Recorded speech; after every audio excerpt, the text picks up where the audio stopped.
Hello, everybody. Welcome to another daily dose of gaming news and all the good stuff. And as always, I also publish on Rumble and on Patreon for extra support. Any kind of updates and the such I usually go out on Twitter X. And I completely missed out this weekend regarding trying to play, much less record Monster Hunter Wilds and do anything on the weekend. Basically, I got an injury on the shoulder, and I couldn't have any kind of position, especially seated. I had to go to the hospital, but everything is going smoothly now. I can sit a little bit here and there in short in short times.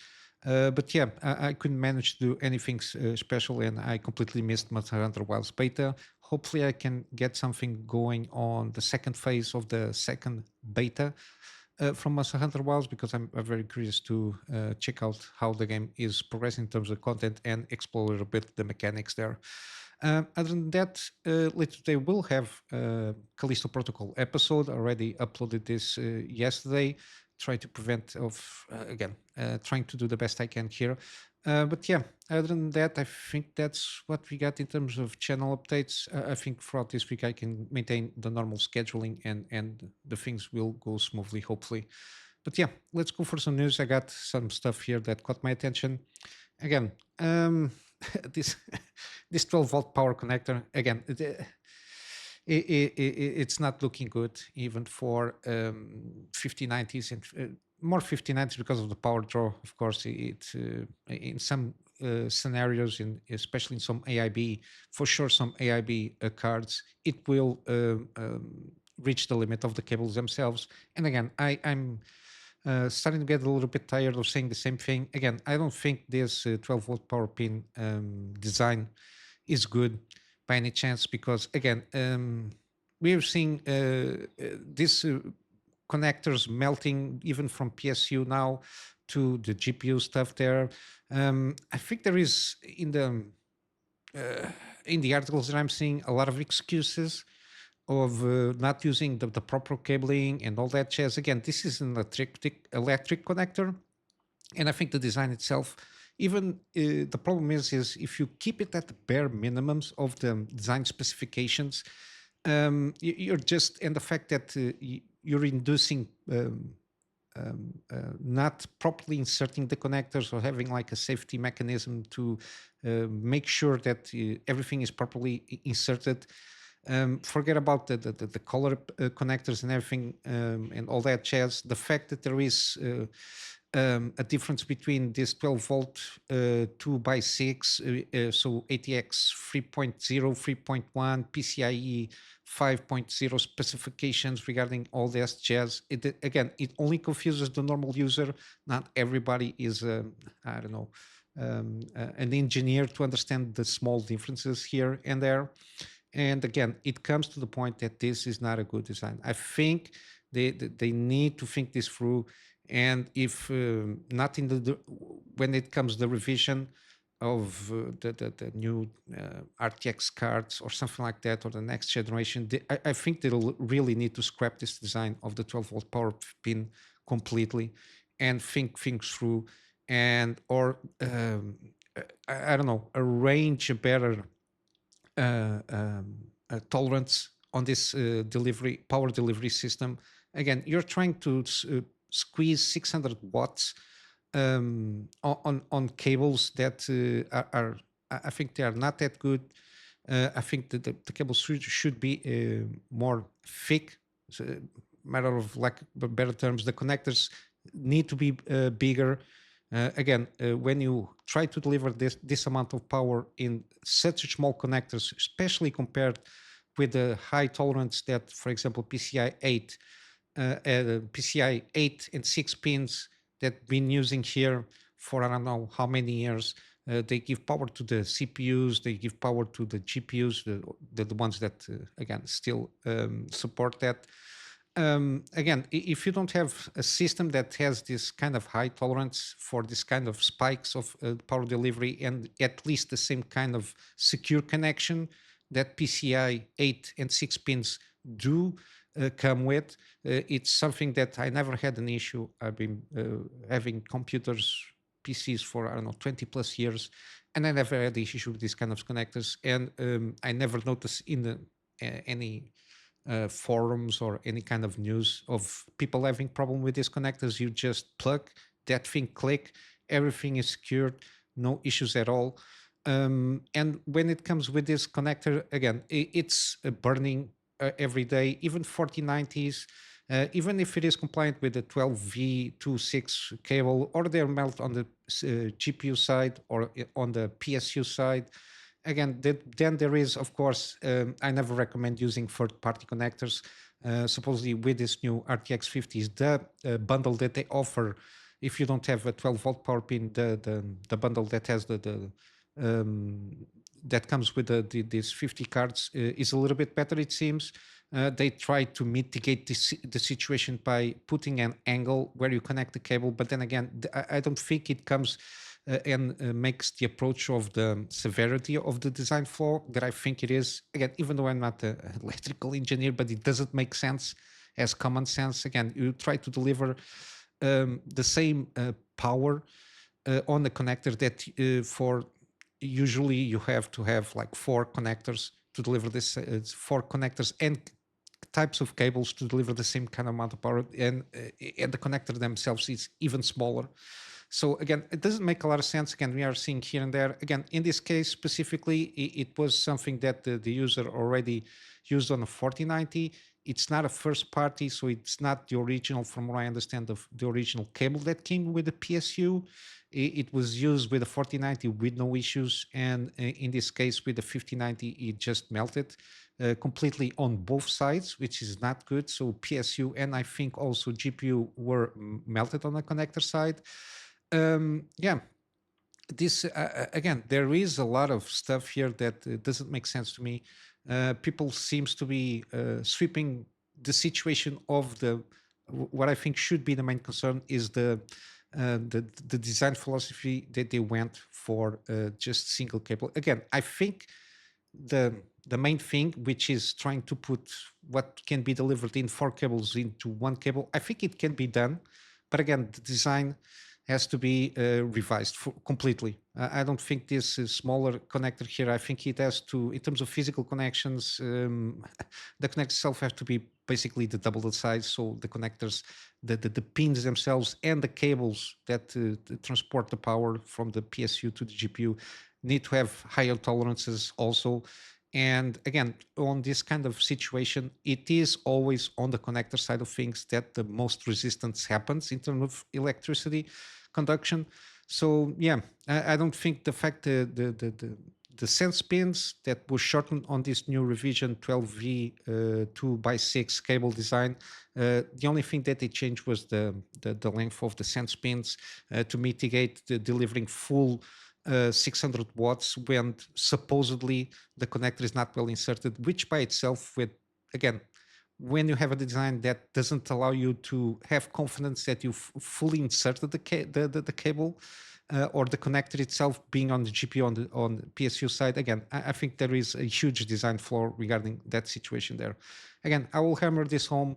Again, I'm a little bit tired of talking about the same thing because we've been seeing here, especially even on the 4090s, even with this new design, we've been seeing repair shop YouTube videos. They are reporting at least a handful of connectors melted being on the usually on the GPU side of thing per week. So it's a recurring problem, and I don't see anybody addressing this, especially from the consortium that went about it and they delivered this design, which interestingly enough, AMD is included on this consortium that designed the thing, but they so far didn't introduce from their own GPUs, never introduce or mandated AIB partners to introduce this new connector. So it gives you a sense of not everybody's confident with this design. I think on this 9070 or RDNA4 upcoming GPUs, I think some AIB partners will introduce in some models this connector, the 12-volt power pin connector. I think they will not sell that well because everybody that goes to the internet see this kind of situation with this power connector. But yeah, I think not even AMD is mandating anything there. I think they will maintain, I think, maximum free PCI 8 connector still on the top end 9070 XT. But yeah, this is continued to be a huge problem. And I maintain my belief, even though I'm not an electrical engineer, but I understand a little bit of electricity and kind of the common sense electrical stuff that you have when you have smaller connectors and you want to deliver very high power there. You have like a stranglehold there on the power delivery, and again, resistance on the electrical connection just generate heat, and usually that's not good in this especially plastic connectors. For you can put mix the plastic with other materials, but again, it will only it will only continue this situation. I don't know if it's going to get worse. It can get better, but again, it has to come from the manufacturers themselves, and to a certain extent, which is something that I don't think it will happen that soon, which the consumers themselves not buying GPUs that have this connection. But again, it's NVIDIA. I don't think by by the consumer part this is going to be handled. Again, this has to, or I think the only way to resolve this probably and force the hand of this consortium and the manufacturers to completely revise this design is, for example, maybe a class action lawsuit, something like that, that a lot of people that have the issues that probably use this kind of GPUs for work and can justify that in a class action lawsuit, something like that, and manage to pinpoint for the flaw of the design, and the companies continue to implement this design, that it's hurting money from the consumers. I don't know, something on those lines. I will assume it's the only forcible hand that can be put on this kind of revision on completely overall redesign of this. But yeah, continuing with NVIDIA, they're continuing supposedly to be bricked GPUs. Again, I don't think that this is completely hardware, even though it can be. The only thing that we have now from NVIDIA is that they are investigate the reported issues with the RTX 50 series, nothing more. Again, I don't know what they did. I think they they rushed this launch, lack of better terms. I think it was a little bit rushed, given that I think one of the reasons might be the PCI 5X connection there that is now fully supported. It's the first time that the GPU fully supports the PCI Express connection on a GPU. And I think it might have something more to do with the BIOS and the motherboard side of things, that it's not recognizing the GPUs. I think also the drivers installation not being installed properly, and to a certain extent not being the drivers themselves not being fully on the Q&A side of things being properly vetted, is inducing this kind of issues. Not everybody is having this problem, but a lot of people or enough people are having this problem that, again, NVIDIA has to recognize that there is something going on here. And the fact that they didn't do the proper testing before launching a GPU, especially 5090, that's costing around $3,000 and up, and the 5080 also 1,000 and up. I think 1,200. It's the minimum that you can get when you can get any of these GPUs. But yeah, I don't know. I don't know how to solve this. Again, usually recommendations that I give when people buy a new GPU is, before anything else, is use DDU, the driver display uninstaller, something like that. This is the DDU program. Uninstall everything. Disconnect from the internet, and of course first you download the driver, but you after you uninstall everything, disconnect the internet, plug everything again, and install do a full suite installation of the driver that you want to use from that GPU. Usually that solves the issue.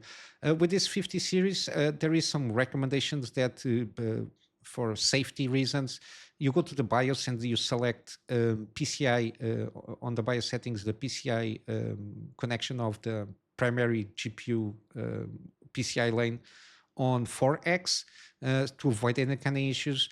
I'm not sure if there has anything to do also by the fact that people are using NVMEs with Gen 5 NVMEs, which use PCI 5, and there is some kind of issues on on the motherboard controllers to, I don't know, detect what is what between any NVMe and the GPU. Again, I'm not sure. I didn't see anything regarding any kind of exploration of that possibility there, given that, again, people that have money to buy a 5090 usually might have the money to buy these high-end NVMEs and high-end motherboards, and maybe something is happening there on the more on the software side of things, like BIOS or UEFIs or something like that.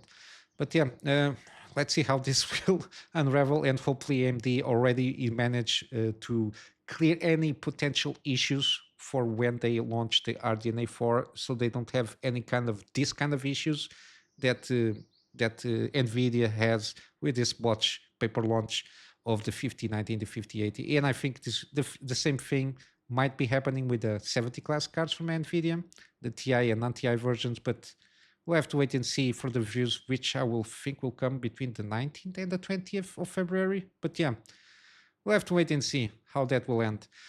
In terms of other stuff, again, I'm not a PlayStation or I'm not a PlayStation user. I don't have a console, but people were getting a little bit worried. PlayStation was down basically over a day, give or take. Supposedly, people a little over 20 hours is basically a day. So I don't know why they put it here, because I watched a video that at the time of the recording, it was 11 hours after the thing was already out for 12 hours. So I think a day is fair enough to say. And people were getting worried and having flashbacks of 2011 hacking situation that was on PSN. Again, PlayStation Network is one of the weakest in terms of providing a quality of service. Given that the main one was, or the biggest one to memory, seems to be the 2011, which basically was 28 days or so, that was down. And the problem with this kind of service is that people can't even manage to play games like even single players, because I think what the console does is when you turn on a game, at least that's my perception. Again, from what I read online, it seems what it does. Even with a single player, the PlayStation pings to the server, and if it doesn't get the reply, I don't know if it is to validate the code or something like that.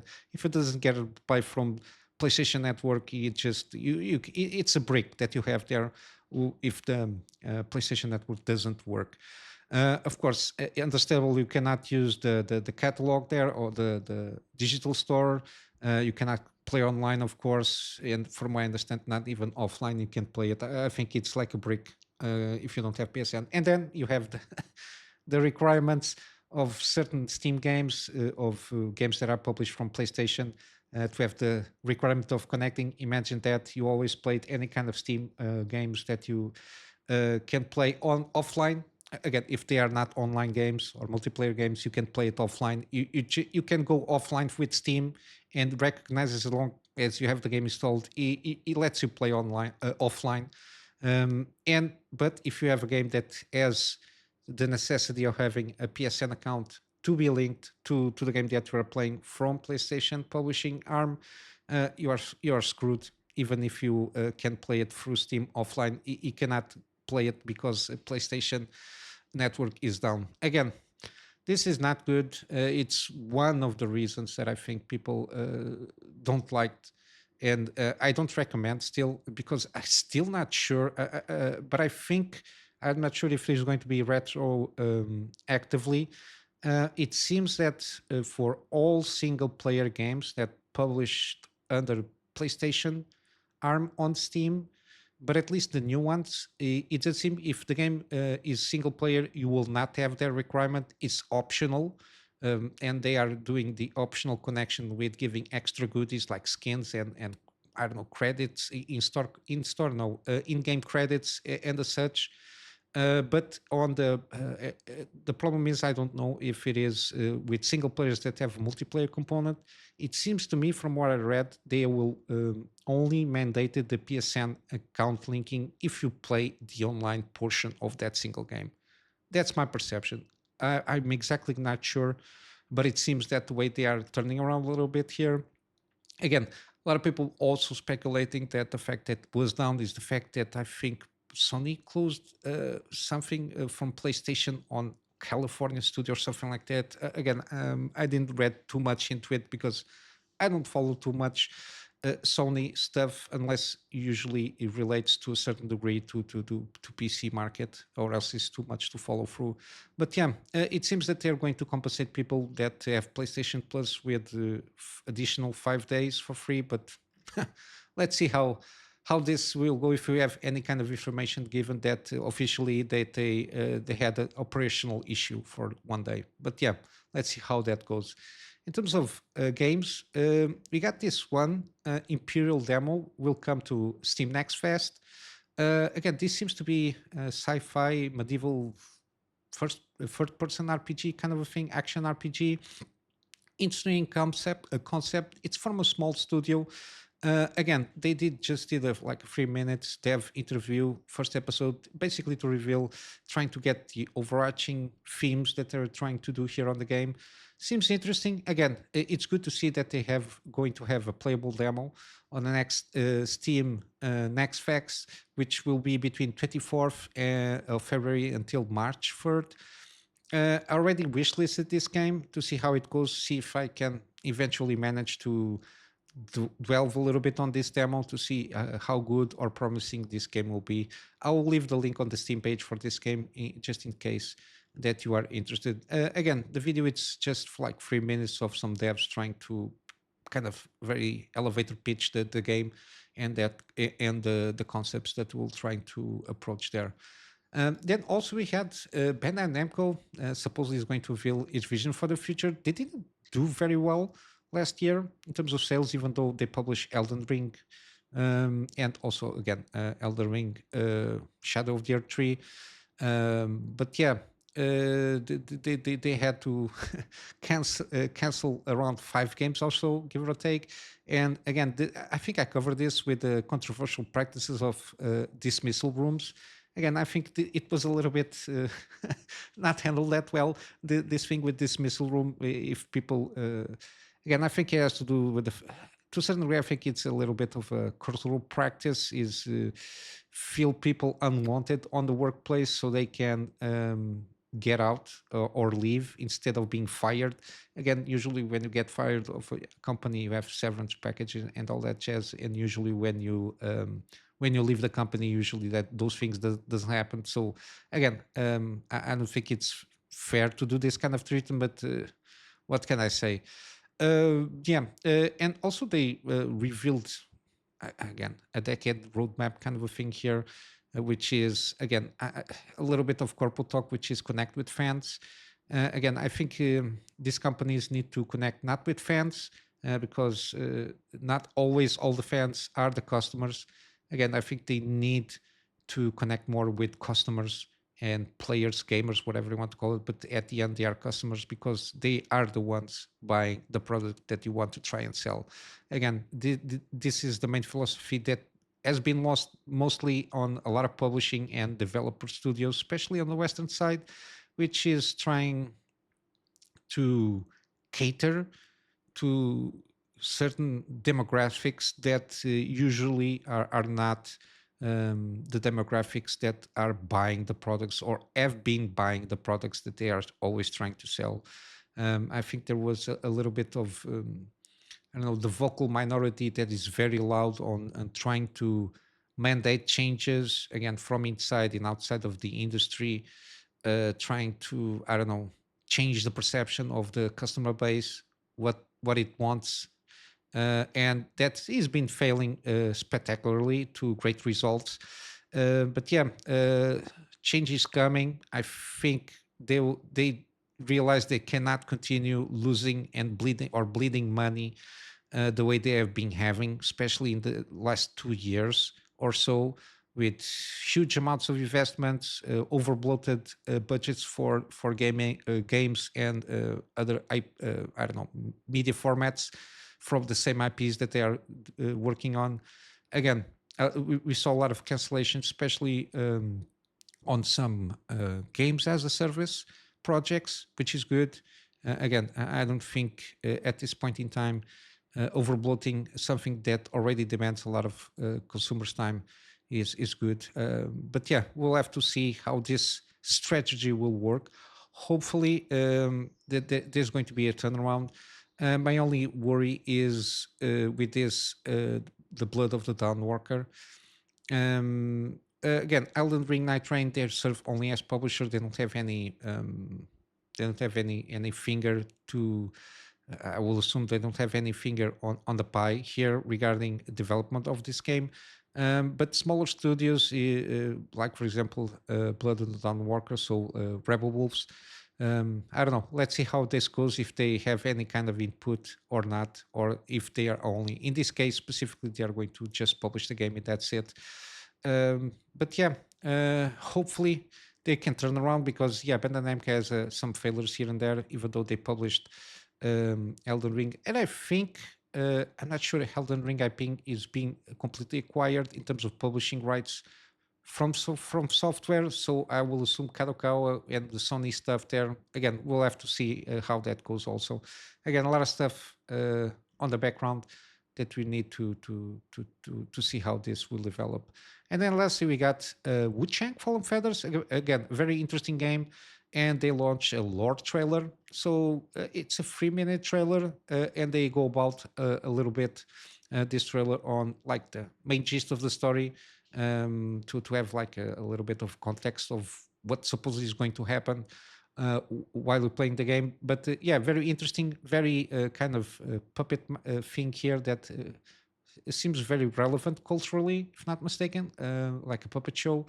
Uh, yeah, it's interesting. The setup here, very broad strokes lore setting for this game. But yeah, I'm interested in this game because it seems to be trying to be kind of a Souls-like kind of game with some twists here and there. But yeah, it's always good to see the new games. And again, I'm not sure if I know it's Asian influence. I think it's Chinese influence, but again, I don't remember on the top of my head. Again, by the name, Lenzi Games seems to be a Chinese company. I think it is. And again, hopefully this will be a good game when it comes out. But yeah, other thing regarding news, this is what I got my attention here for now.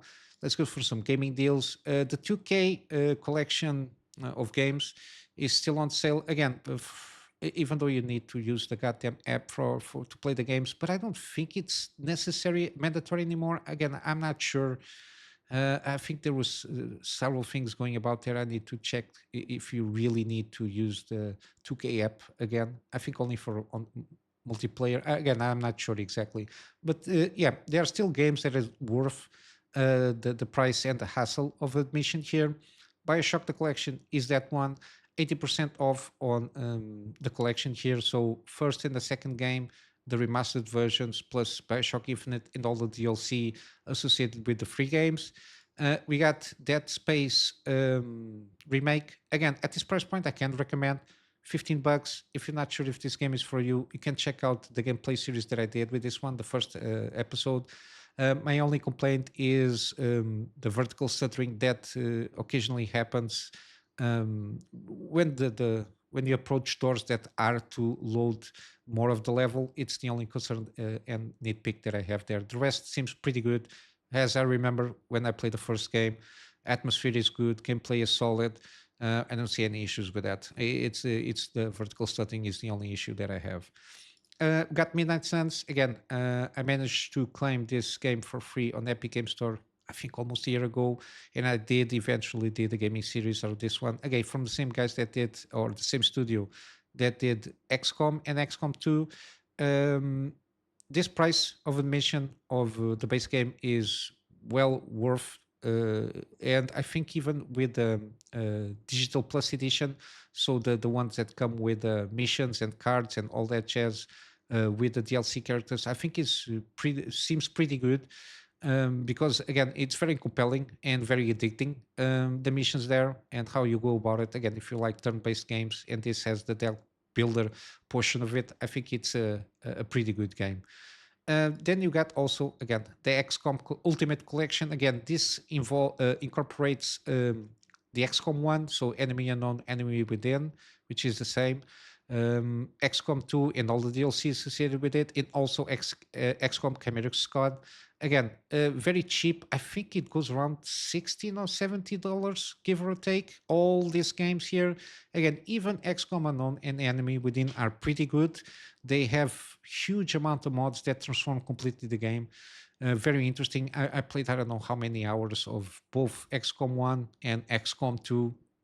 I spent a lot of time playing these games. They are very addicting, at least for me. But yeah, I do recommend this bundle. On DOGE, I did manage to find Alien Isolation. This is a collection, 75% off, but the base game is also pretty good. I did, in one of 1080p gameplay series, I did manage to play this game.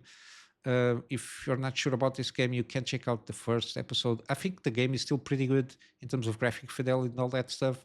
And I will eventually do a 4K run on this game because I did really enjoy this game. Then you got Deus Ex Human Revolution. This director's cut, again, for very cheap, pretty good game, pretty good story. Again, the mechanics, the playing, gameplay mechanics. Sorry, that's what I want to say. Might be a little bit, seemed a little bit, I don't know, old, but yeah, it's still a pretty good game. And also, again, Deus Ex Mankind Divided. This is the digital deluxe edition. I do recommend this one. I played, I remember playing this game, but I need to do also a gaming series out of this Deus Ex stuff here. I quite enjoyed the games. Then you got Limbo, 75% off, and from the same guys, got Inside. Pretty good. This Inside I managed to play already. I did manage to claim for an Epic Game Store. I don't know when. I did play this game. I really like this kind of games. They tell a lot without a line of dialogue.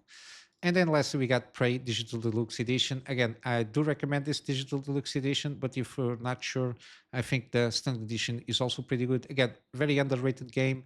If you're not sure if this game is for you, again, I do advise you to check out my gameplay series on this game. The first episode to have an idea what this game is about. But yeah, very underrated game and pretty good. I really like this game. But yeah, other than that, I will wrap up with a plug on my Patreon for extra support. The extra support is more in line for me to try and get a better storage solution so I can have backups of stuff that I do for my clients. And of course, some extra storage for the videos that I do for the channel. But yeah, basically that's it. I hope you have a full day and I will see you in the next one. So until then, Kunamy Master out.